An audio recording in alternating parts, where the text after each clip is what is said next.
Genesis. Chapter 3. The First Sin. The snake was sneakier than any of the other wild animals that the Lord God had made. One day it came to the woman and asked, "Did God tell you not to eat fruit from any tree in the garden?" The woman answered, "God said we could eat fruit from any tree in the garden, except the one in the middle. He told us not to eat fruit from that tree or even to touch it. If we do, we will die." "No, you won't," the snake replied. "God understands what will happen on the day you eat fruit from that tree. You will see what you have done, and you will know the difference between right and wrong, just as God does." The woman stared at the fruit. It looked beautiful and tasty.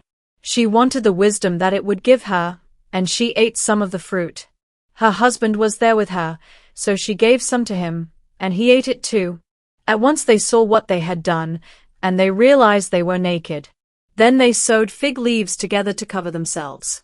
Late in the afternoon, when the breeze began to blow, the man and woman heard the Lord God walking in the garden. So they hid behind some trees. Sin brings a curse. The Lord God called out to the man and asked, "Where are you?"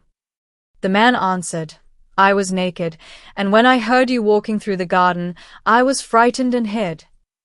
"How did you know you were naked?" God asked. "Did you eat any fruit from that tree in the middle of the garden?" "It was the woman you put here with me," the man said. "She gave me some of the fruit, and I ate it."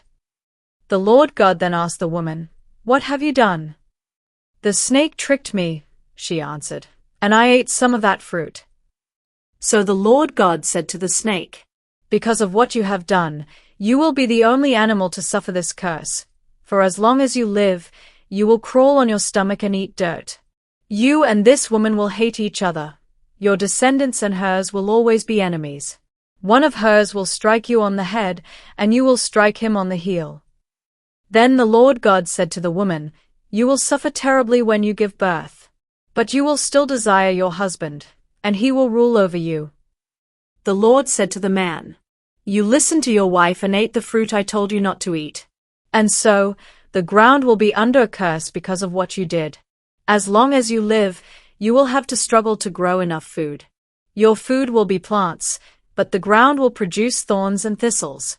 You will sweat all your life to earn a living. You were made out of soil, and you will once again turn into soil." The man Adam named his wife Eve because she would become the mother of all who live. Then the Lord God made clothes out of animal skins for the man and his wife. The Lord said, "They now know the difference between right and wrong, just as we do.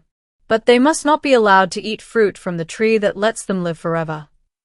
So the Lord God sent them out of the Garden of Eden, where they would have to work the ground from which the man had been made.